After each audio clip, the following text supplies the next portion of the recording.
Heart की बीमारी से बचने के लिए इन 5 बातों का रखें विशेष ख्याल।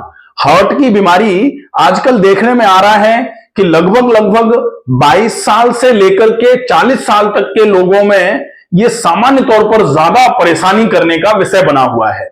22 साल से लेकर के 40 साल की उम्र में जो लोग हैं उनको ऐसा देखा जा रहा है कि कभी भी साइलेंट हार्ट अटैक आ जा रहा है।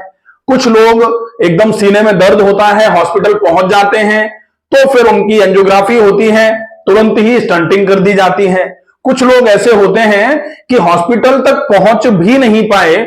आजकल आए दिन आप पेपर्स में पढ़ रहे होंगे, आए दिन आप ये सुन रहे होंगे न्यूज कि फलाने डांस कर रहे थे गिर गए, वो शादी में गए थे गिर गए, कोई जिम में गिर गया, कोई टहलने सवेरे सवेरे गया था और टहलते टहलते प्रॉब्लम में आ गया।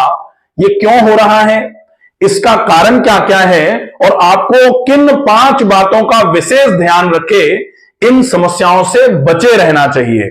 तो वीडियो को अंत तक जरूर देखें ताकि आप अपने हार्ट से संबंधित जो भी समस्याएं शरीर में हैं उनको पहले पहचानें और हार्ट से संबंधित कोई भी बीमारी आपके शरीर में बड़ा नुकसान नहीं कर पाए। सबसे पहले नंबर पर हम देखेंगे, पहला है कोलेस्ट्रॉल। तो कोलेस्ट्रॉल को बेसिकली आपको बिल्कुल नॉर्मल रखना है। कोलेस्ट्रॉल की जगह अपन कहें कि लिपिड प्रोफाइल देख लीजिए। लिपिड प्रोफाइल जो है, लिपिड प्रोफाइल में क्या क्या आएगा, एक तो कोलेस्ट्रॉल आ जाएगा और दूसरा आएगा ट्राइग्लिसराइड। तो लिपिड प्रोफाइल पूरी की पूरी आपको अच्छे तरीके से देखनी है। तो कोलेस्ट्रॉल में आपका सबसे पहले टोटल कोलेस्ट्रॉल, दूसरे नंबर पर आ जाएगा एलडीएल, फिर आ जाएगा एचडीएल और फिर आ जाएगा वीएलडीएल। तो इनको आपको इन सारी ही चीजों को बढ़िया सही तरीके से नॉर्मल रखना पड़ेगा। अगर ये सारी चीजें बिल्कुल नॉर्मल रहेंगी तो धीरे धीरे करके आपके हार्ट की तरफ जो प्रॉब्लम जाने वाली है वो बची रहेगी। दूसरे नंबर पर ट्राइग्लिसराइड। तो ट्राइग्लिसराइड्स को भी अपने को बिल्कुल नॉर्मल रखना है, क्योंकि अगर ट्राइग्लिसराइड ज्यादा रहता है तो वो भी आपके हार्ट पर एथेरोस्क्लेरोटिक चेंजेस कराने में, हार्ट में खून की नलियों में ब्लॉकेज कराने में रेस्पॉन्सिबल सिद्ध होता है। इसके अलावा दूसरी चीज जो है, पहला तो हो गया लिपिड प्रोफाइल, दूसरा जो है वो है आपके फेफड़े।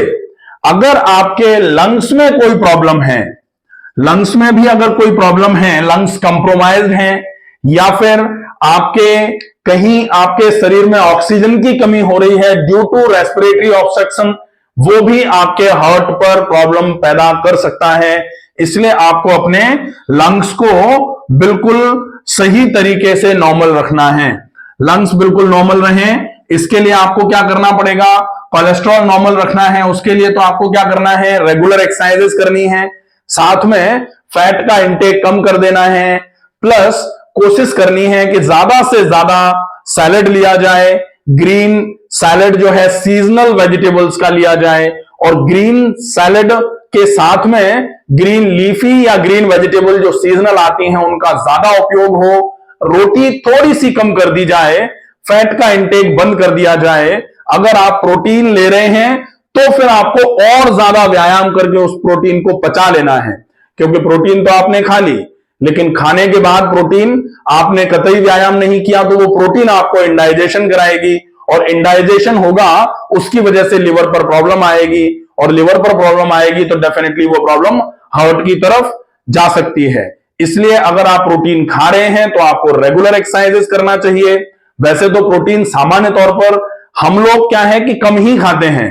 जो लोग जैसे वेजिटेरियन हैं उनके सोर्स में प्रोटीन का सोर्स है ही क्या, थोड़ा बहुत, जैसे लेंटिल्स वगैरह जो लेते हैं, दालें वगैरह जो लेते हैं, वो हो जाएगा प्रोटीन का सोर्स, या फिर थोड़ा बहुत दूध ले लिया या पनीर ले लिया, उससे प्रोटीन थोड़ा बहुत मिलता है।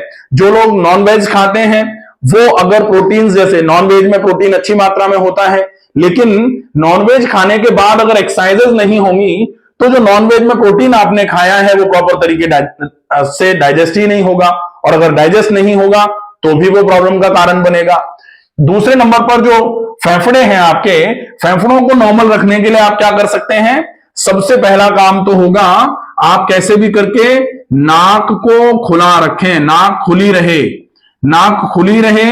इसके लिए क्या कर सकते हो? इसके लिए पहले नंबर पर तो जलनेती कर सकते हैं, बहुत अच्छा प्रोसेस है। दूसरे नंबर पर सफेदे की भाप कर सकते हैं, बहुत अच्छा है। तीसरे नंबर पर नस्य कर सकते हैं। तो नाक को खुला रख के, अब नाक खुली है पहला, दूसरा है नाक खुली है, अब करना है प्राणायाम। तो प्राणायाम में कौन से? एक तो अनुलोम विलोम प्राणायाम और दूसरा डीप ब्रीदिंग। अगर आप ये करते रहेंगे अच्छे तरीके से तो ये आपके फेफड़ों को मजबूत रखने का काम करेगा। फेफड़े बिल्कुल बढ़िया तरीके से मजबूत रहेंगे तो बहुत अच्छा फायदा होगा। अब बारी आती है आपके पाचन तंत्र की। तो तीसरे नंबर पर ध्यान रखना है पाचन तंत्र का। पाचन तंत्र अगर बहुत भारी होगा, पेट में गैस बनेगी, पेट निकला हुआ रहेगा, पेट फूला हुआ रहेगा, अफारा रहेगा।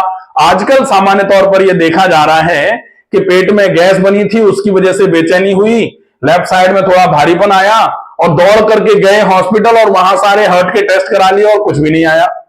फिर थोड़ा सा एक पेंटॉप इंजेक्शन लगा दिया एक ड्रिप के साथ में, थोड़ा पेन किलर एक डाल दिया, थोड़ा नींद की दवाई डाल दी, बेचैनी घबराहट खत्म हो गई और शाम को बिल्कुल ठीक हो गए। लेकिन ये जो है ये डिफरेंशियल डायग्नोसिस आपकी बिल्कुल क्लियर होनी चाहिए कि ऐसा होता है कि गैस की वजह से सीने में भारीपन आ रहा है, लेकिन सीने में भारीपन हार्ट की वजह से भी आता है। अपन गैस गैस सोचते रहे तब तक बहुत देर हो जाए, तो ऐसा नहीं होना चाहिए। इसलिए डिफरेंशियल डायग्नोसिस जरूर करा ली जाए।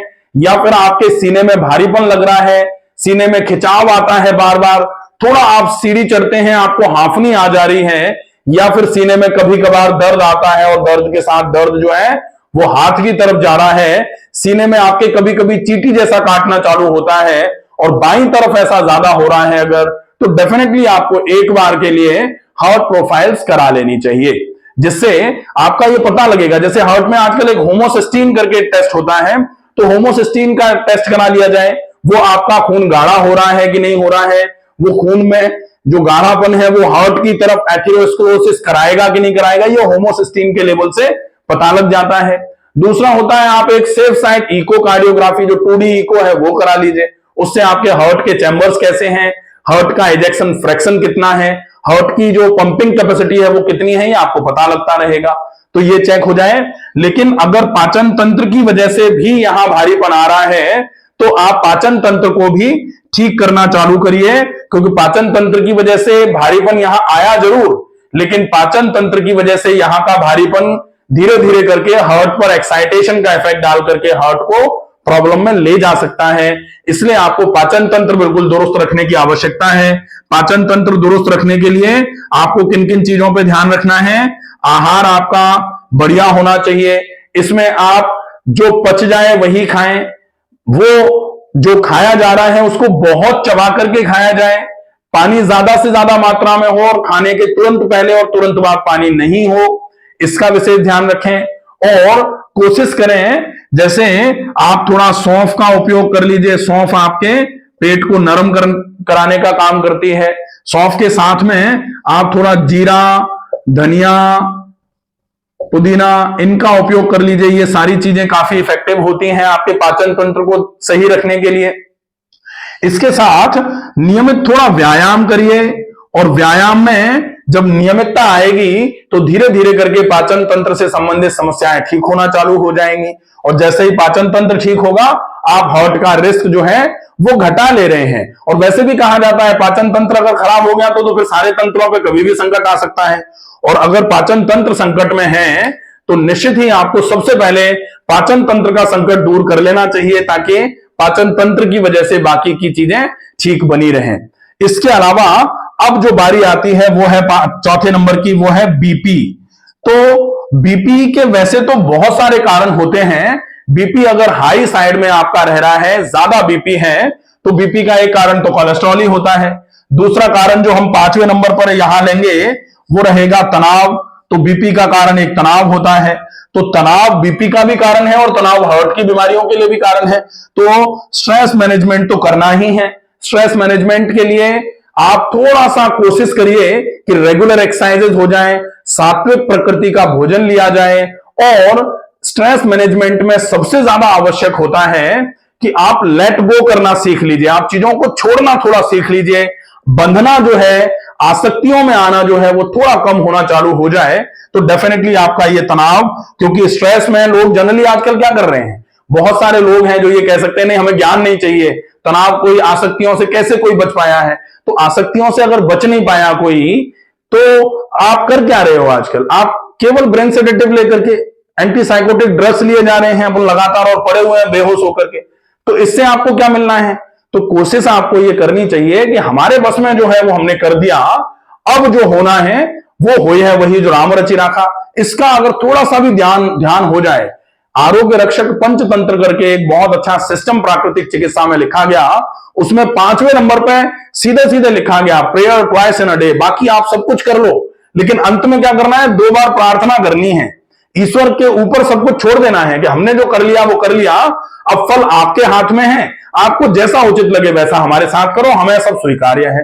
तो ये सोच जब तक नहीं आएगी तब तक तनाव पूरे तरीके से खत्म नहीं होता है किसी का भी। तो स्ट्रेस मैनेज करके रखना है।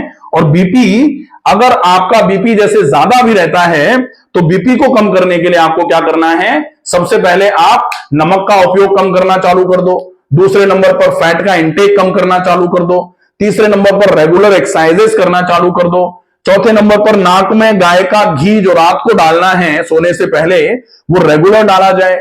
कुछ ऐसे प्राणायाम होते हैं जो बीपी को कंट्रोल करने का काम करते हैं, जैसे चंद्र अनुलोम विलोम प्राणायाम, चंद्र भेदी प्राणायाम। इन सारे प्राणायामों के नाम के आगे अगर आप बाय डॉक्टर रमाकांत शर्मा लिख करके यूट्यूब पे सर्च करेंगे तो अलग अलग प्राणायाम बताए हुए हैं, कैसे करना है, कौन से रोगों में फायदा करते हैं और कैसे रोगों में फायदा कर रहे हैं ये।